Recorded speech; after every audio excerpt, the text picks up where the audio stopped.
കലോത്സവത്തിൽ വിവിധ വേദികളിൽ മത്സരങ്ങൾ തുടരുകയാണ്. വേദി 1-ൽ മോഹിനിയാട്ടം തുടരുന്നു. ശേഷം ജനപ്രിയ ഇനമായ സംഘനൃത്തം നടക്കും. ഒപ്പന, ചാക്യാർകൂത്ത് എന്നീ ഇനങ്ങളിലും രചനാ മത്സരങ്ങളും പുരോഗമിക്കുന്നു.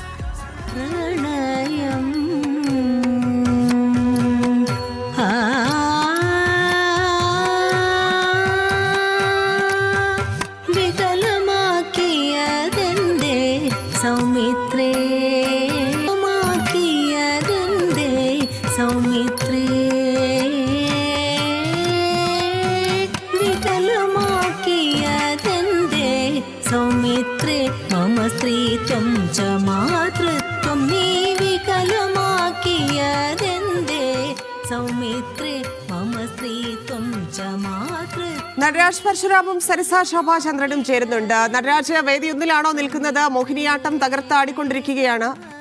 എന്തൊക്കെയാണ് വേദിയിൽ നിന്നുള്ള വിവരങ്ങൾ? ധന്യ, വേദി 1 സൂര്യകാന്തിയിലാണ് ഞാനിപ്പോൾ ഉള്ളത്. വേദി 1-ൽ ഹൈസ്കൂൾ വിഭാഗത്തിന്റെ മോഹിനിയാട്ടം മത്സരമാണ് പുരോഗമിക്കുന്നത്. ഒരു നിറഞ്ഞ സദസ്സിന് മുമ്പാകെയാണ് മോഹിനിയാട്ടത്തിന്റെ പെർഫോമൻസ് നടക്കുന്നത് എന്നുള്ളതാണ് ഏറ്റവും സന്തോഷകരമായ കാര്യം. കുട്ടികളുടെ ഇത്തരം കലാവാസനകളെ പ്രോത്സാഹിപ്പിക്കാൻ നിരവധി ആളുകൾ ഇത് കാണാനും ആസ്വദിക്കാനും ഇവിടെയുണ്ടൊരു നിറഞ്ഞ സദസ്സ് എനിക്ക് പുറകിലായി ഈ ഭാഗത്ത് കാണാം. ഒരുപാട് ആളുകൾ മോഹിനിയാട്ടം കാണാനും ആസ്വദിക്കാനും ഇവിടെ എത്തിയിട്ടുണ്ട്. ആദ്യ ദിവസമായും ഇന്ന് പ്രധാന വേദിയിൽ ജനപ്രിയ ഇനങ്ങളാണ് അവതരിപ്പിക്കപ്പെടുന്നത് എന്നുള്ളത് ഏറ്റവും ശ്രദ്ധേയമായിട്ടുള്ള കാര്യമാണ്. മോഹിനിയാട്ടം കഴിയുമ്പോൾ വൈകിട്ടോടുകൂടി ഹൈസ്കൂൾ വിഭാഗം സംഘനൃത്തമാണ് ഇവിടെ നടക്കുക. മറ്റു വേദികളിൽ മിമിക്രി ഉൾപ്പെടെയുള്ള മത്സരങ്ങൾ നടക്കുന്നുണ്ട്.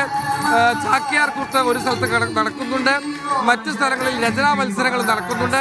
എല്ലാ സ്ഥലങ്ങളിലും വലിയ രീതിയിൽ മത്സരങ്ങൾ നടക്കുകയാണ്. വലിയ രീതിയിൽ ഇത് ആസ്വദിക്കാനും ഒരുപാട് ആളുകൾ, പ്രത്യേകിച്ച് പെൺകുട്ടികൾ, സ്ത്രീകളൊക്കെ തന്നെ ഇവിടെ വരുന്നുണ്ട്.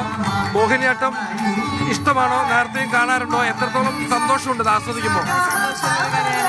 ഞാൻ ആസ്വദിക്കുന്ന ഒരാളാണ്. ഞാൻ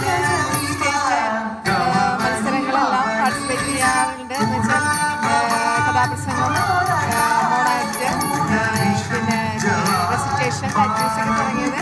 ഞാനൊരു കൗൺസിലർ കൂടിയാണ്. കർണാടക ഡിവിഷൻ കൗൺസിലറാണ്. ഈ 7 പെർഫോമൻസ് ഇപ്പോൾ കഴിഞ്ഞല്ലോ. ഇതിൻ്റെ ഒരു നിലവാരം ഒരു ആസ്വാദക എന്ന നിലയിൽ എത്രത്തോളം ഉണ്ട്? ഒന്നിനൊന്ന് മെച്ചാണ് എല്ലാ പെർഫോമൻസും. എല്ലാവരും വളരെ പെർഫെക്റ്റ് ആയിട്ടാണ് ചെയ്യുന്നത്. ജഡ്ജസിന് വളരെ ഡിഫിക്കൽട്ടായിരിക്കും മാർക്കിടാൻ വേണ്ടി.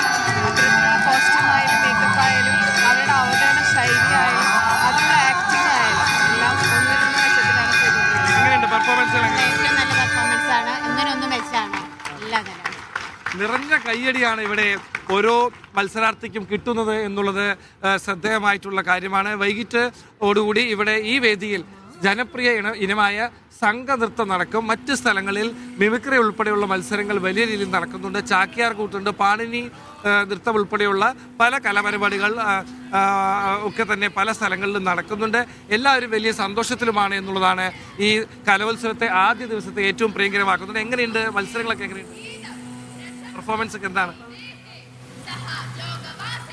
എത്ര നേരം ഇവിടെ ആസ്വദിക്കുന്നു? രാവിലെ തൊട്ടുണ്ട്. അപ്പോൾ കഴിഞ്ഞ 7-8 പെർഫോമൻസ് ഒക്കെ കണ്ടു കാണും അല്ലേ? നന്നായിരുന്നു. എല്ലാം ഒന്നിനൊന്നും മെച്ചം. മോളെ എങ്ങനെയുണ്ട് ഡാൻസ് പഠിച്ചിട്ടുണ്ട്? അടിപൊളിയായിട്ടുണ്ട്. എല്ലാ എക്സ്പ്രഷനും സ്റ്റെപ്പൊക്കെ അടിപൊളിയായിട്ടുണ്ട്. ഇത്തരത്തിൽ നല്ലൊരു പ്രതികരണം പ്രേക്ഷകരുടെ ഭാഗത്ത് നിന്നും ഉണ്ടാകുന്നു എന്നുള്ളതാണ് ധന്യ പ്രധാന വേദിയിൽ നിന്നും റിപ്പോർട്ട് ചെയ്യാനുള്ളത്. വലിയ തിരക്കുണ്ട്. പലതരത്തിലുള്ള ആക്ടിവിറ്റീസ് കലോത്സവ നഗരി ആയതുകൊണ്ട് തന്നെ ഇവിടെ നടക്കുന്നുണ്ട്. കുറേ ചാരിറ്റി പ്രവർത്തനങ്ങൾ ഒരു ഭാഗത്ത് നടക്കുന്നു. മറ്റു സ്ഥലങ്ങളിൽ കുടിവെള്ള വിതരണം ഉൾപ്പെടെയുള്ളവ നടക്കുന്നു. ഇതിനിടയിൽ ഒരുപാട് സെലിബ്രിറ്റികൾ വന്നു പോകുന്നു. ആളുകൾ പലരും ഇഷ്ടപ്പെട്ട പെർഫോമൻസിൻ്റെ ഫോട്ടോസ് എടുക്കുന്നതൊക്കെ തന്നെ നമുക്ക് കാണാം. മൊത്തത്തിലൊരു നല്ല വൈബ്, കലോത്സവ വൈബ് തൃശ്ശൂരിലുണ്ട്, ആദ്യ വേദിയിലുണ്ട് എന്ന് തന്നെ പറയാം. മറ്റു വേദികളിലും വലിയ രീതിയിലുള്ള സ്വീകാര്യത കാണാൻ കഴിയുന്നു എന്നുള്ളതാണ്. നടരാജ്, കഴിഞ്ഞ ദിവസം മന്ത്രിമാരെല്ലാം പറഞ്ഞിരുന്നു, സംഘാടകർ അവകാശപ്പെട്ടിരുന്നു, ജനങ്ങൾ അത് മറ്റ് ജില്ലകളിലെ കലോത്സവത്തിന് എത്തുന്നതിനേക്കാൾ കൂടുതൽ ആളുകൾ ഇങ്ങോട്ട് എത്തും എന്നൊക്കെ പറഞ്ഞിരുന്നു. അത്രയധികം കലയെ സ്നേഹിക്കുന്ന നാടുകൂടിയാണ് തൃശ്ശൂരിനെ സംബന്ധിച്ചാണെങ്കിൽ. ഇനി നടക്കാനിരിക്കുന്നത് എന്താണ്? ജനപ്രിയ ഇനം സംഘനൃത്തമാണ് വേദി 1-ൽ ഇനി നടക്കുന്നതെന്ന് മനസ്സിലാക്കുന്നു. അതിനുകൂടിയുള്ള ആളുകൾ എത്തിക്കാണും അല്ലേ?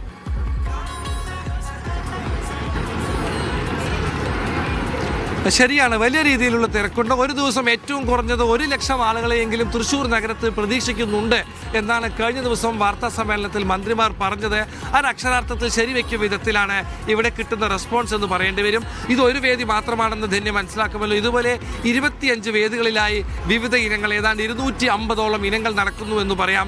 എല്ലാം കലാപരമായ ഇനങ്ങളാണ്. അതിലൊക്കെ തന്നെ, അതായത് എഴുത്ത്, രചന, കഥ, കവിത, ചിത്രരചന, ചായം ഉൾപ്പെടെയുള്ളവ, ഇങ്ങനെ പല ഇനങ്ങൾ, മിമിക്രി, മോണോ ആക്ട് തുടങ്ങിയവ ഒക്കെ തന്നെ ഇവിടെ ഉണ്ട്. അപ്പോൾ ഇതിലൊക്കെ തന്നെ വലിയ രീതിയിലുള്ളൊരു പാർട്ടിസിപ്പേഷൻ നടക്കുന്നതിനൊപ്പം വലിയ രീതിയിലുള്ള ഓഡിയൻസിൻ്റെ ഒരു സപ്പോർട്ട് കൂടി ഇതിനുണ്ട് എന്നുള്ളതും ശ്രദ്ധേയമാണ്. തൃശ്ശൂരാണ് നേരത്തെ പറഞ്ഞ പോലെ സാഹിത്യ അക്കാദമിയും ലളിതകലാ അക്കാദമിയും കേരള സംഗീത നാടക അക്കാദമിയും ഉൾപ്പെടെ കലാ സാംസ്കാരിക നഗരത്തിൻ്റെ എല്ലാ സ്പന്ദനങ്ങളും നിറഞ്ഞു നിൽക്കുന്ന തൃശ്ശൂരാണ് നമ്മളുള്ളത് എന്നുള്ള കാര്യം അറിയണം. അതുകൊണ്ട് തന്നെ ഇവിടുത്തെ ഒരു പൗരാവലി അല്ലെങ്കിൽ ജനം ഇതിനോട് വലിയ പോസിറ്റീവായി പ്രതികരിക്കുന്നു എന്നുള്ളത് ശ്രദ്ധേയമാണ്. ഒരു കൊച്ചുകുട്ടി ഇവിടെ ഉണ്ട്. മോളെ, എന്ത് കലോത്സവം കാണുമ്പോൾ എന്താണ് തോന്നുന്നത്? സന്തോഷമുണ്ട്. ഞങ്ങളുടെ തൃശ്ശൂർ ജില്ലയിൽ ആദ്യമായിട്ടാണ് ഞാൻ കാണുന്നത്, ആദ്യമായിട്ടാണ്. അപ്പോൾ ഞങ്ങളുടെ സ്കൂളിൽ നിന്ന് കുറേ ആൾക്കാർ വരുന്നുണ്ട്, സംഘനൃത്തം കളിക്കാനായിട്ട് വരുന്നുണ്ട്, തൃശ്ശൂർ ജില്ലയ്ക്ക് വേണ്ടി വരുന്നുണ്ട്. അപ്പോൾ അത് കാണാൻ വലുതാകുമ്പോൾ മോൾക്കും ഇതേപോലെ സ്റ്റേജിൽ പെർഫോം ചെയ്യണം എന്നുള്ള ആഗ്രഹം ഇപ്പൊ തന്നെ തോന്നി തുടങ്ങിയിട്ടുണ്ടോ? ഉണ്ട്. ഞാൻ ജില്ല വരെ പോയിട്ടുണ്ട്. ഇങ്ങനെ ചെറിയ കുട്ടികൾക്ക് പോലും വളരുമ്പോൾ ഇത്തരത്തിൽ വലിയ പെർഫോമൻസ് ആവാൻ ആഗ്രഹം തോന്നുന്ന തരത്തിലുള്ള മികച്ച നടരാജ് വ്യത്യസ്തമായിട്ട് ഗോത്ര നൃത്തം നടന്നുകൊണ്ടിരിക്കുന്നുണ്ട്. അതിലേക്ക് ഒന്ന് പോയതിനു ശേഷം നടരാജിലേക്ക് തിരിച്ചു വരാം.